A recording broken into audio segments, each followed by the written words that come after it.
Alright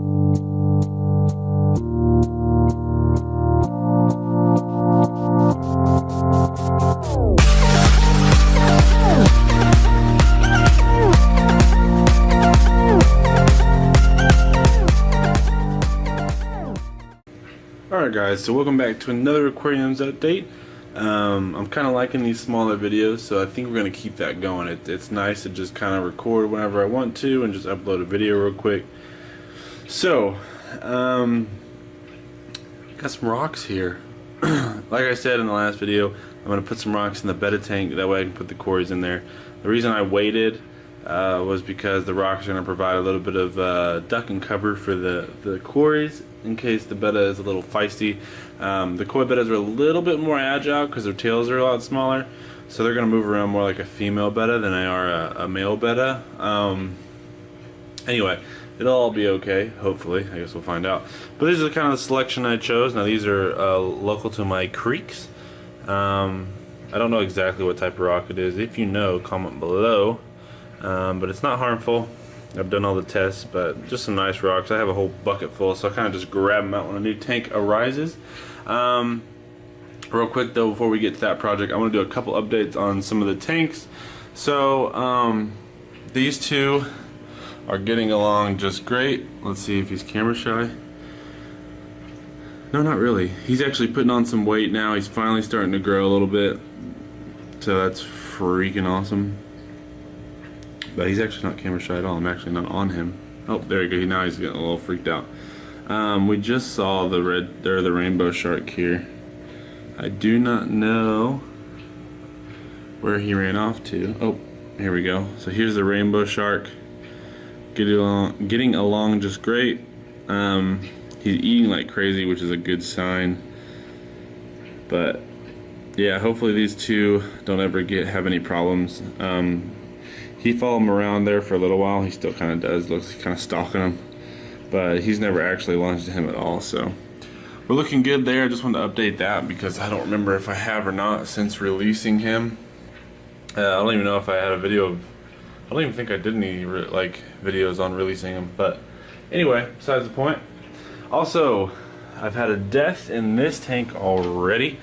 So as you can see, I write kind of down when I treat. So I treated for ick July, what is that, 13th. I saw some spots on the back of one of the tails. So I treated that. That seems to have gone away. I've been spectating the fish that had that issue, and looks to be resolved. But then I saw some parasite activity, so I treated for that 2 days later. And lo and behold, I had a death. Let's see, the day that I recorded the last video. So we lost the green tiger barb, which is sad, but I've had such bad luck with tiger barbs that it's almost inevitable that they're not going to make it. He was one of the smaller ones, so I don't know if that was the cause. He might have gotten beaten up on. But now I have one that's kind of chilling in there. You can kind of see him flapping his tail. So I'm gonna have an eye on him. It could very well not be a parasite. It could just be him getting beat up on, and sometimes there could be a runt in the group or the lower end of the totem pole, I should say, that hides a lot. I know a lot of people will ask questions on forums about when tiger barbs just chilling out, and sometimes it's just a matter of them being stressed out, and they're kind of just trying to get away from all the action, because these bigger ones tend to pick on the smaller ones for apparent reasons. But yeah, he's been in there, so he won't come out to see or to let me see him as far as like if he has anything on him.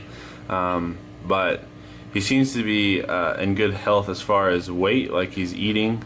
He's got a chunky little belly, and I don't see any rapid gill movement or anything like that shows distress. He's kind of just chilling in there, so I'll keep an eye out for him and see if he is all right. If anything is wrong with him, it'll be apparent in the next couple days, because he'll die if something is actually bothering him. But here's the Valsenera is now in the tank. It looks really good, and I know it looks kind of like not a lot, but eventually, hopefully, that sucker will grow and kind of fill out the back of that tank. But Oh, look at this. This is crazy. I just noticed this. So if you look, if you look in the coconut hut, the snail has been living in there, I guess. I actually just shined a light in there earlier to try to find this one tiger barb over here to the left, and I did not see anything, so he must have been up there somewhere. But there's one of our red tiger snails that don't come out very often in this tank. You can obviously see that they're eating algae back there. But okay, so that's pretty much it for that tank. Just wanted to update that real quick.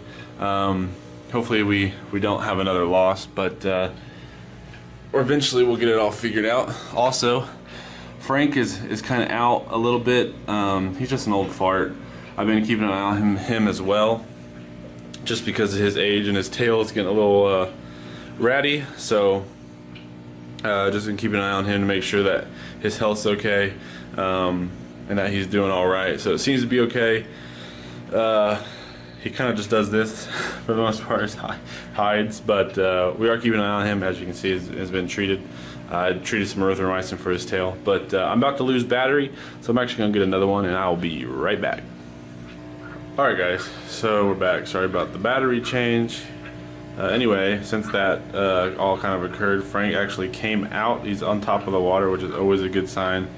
If your betta is sitting at the top of the water, it's always a sign that they're wanting food or looking for food. So like I said in the last video, bettas love to be at the top of the water because that's where they get their food. So it's a good sign seeing him up here. I just actually gave him some flu ball bug bites, which let's go ahead and show you what I mean when I say that. These guys right here, I get these at Aquarium Co-op. Fish absolutely devour them. So I recommend getting those 100%, and I won't say that about every food. For example, just real quick again, the Aquarium Co-op omnivore pellet is a kind of a what I consider to be a picky food. So certain fish really like it, certain fish are iffy about it.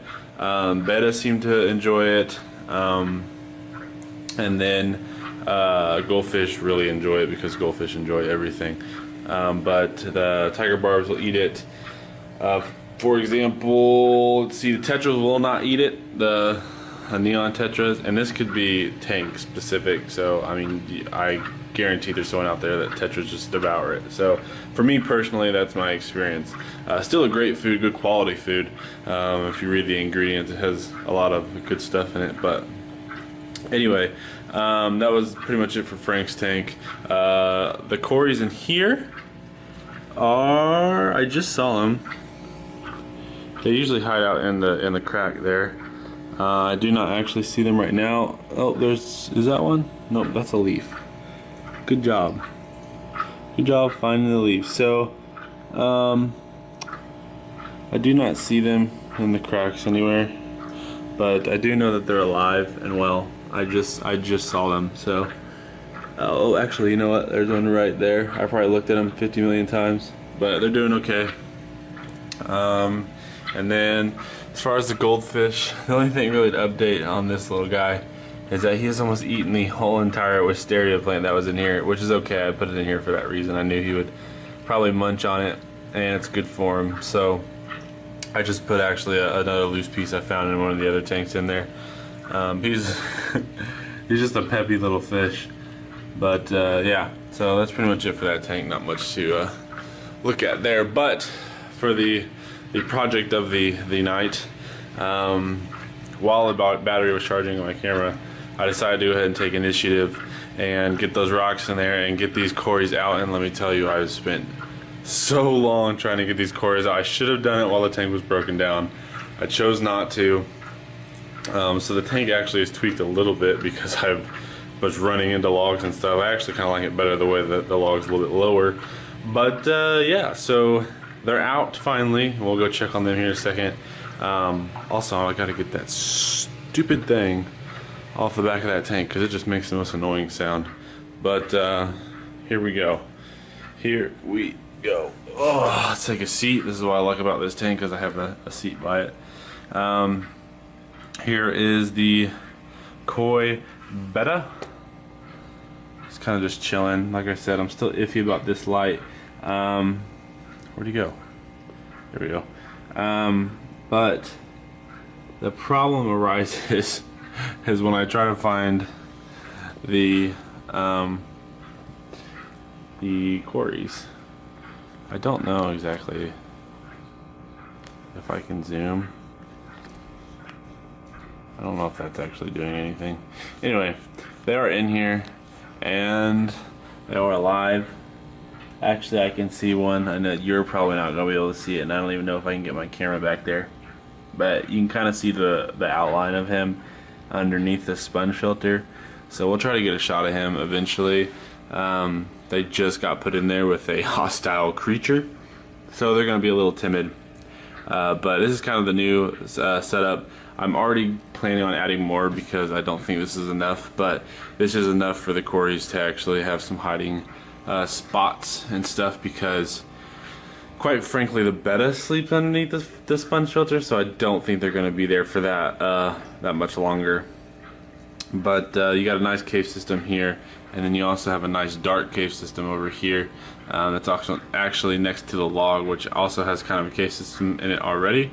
So yeah, it should be good for them. But that's pretty much it for today. It wasn't a very exciting day, but it was necessary to get kind of those updates out of the way, because I've kind of had them on my mind. But this gave it a good reason to have a full video, because it would need to be done. So now we're down to 4 green emerald quarries in the other tank. We got to get 2 more to complete 6. That's probably where I'll leave it. I might add some more tetras, and then of course I got to get a lot of 2s. So I got to get 2 stir-bys, 2 Julie eyes, 2 salt and peppers, and then I also have to get 3 albinos, because they're going to be going with the tiger barbs. But that's for a later date. I'm going to pick out some fish this weekend, hopefully, for the 55 as a schooling fish. I'm going to see what some of the local chain stores have. But that's pretty much it for this episode. I hope you guys enjoyed. Don't forget to like, comment, subscribe, and I will see you guys next time. Peace. What's up, guys? It's DeToX. Thanks for watching the video. I hope you enjoyed. Don't forget to check out the other videos here down below, and don't forget to subscribe, and I will see you guys in the next video. Peace.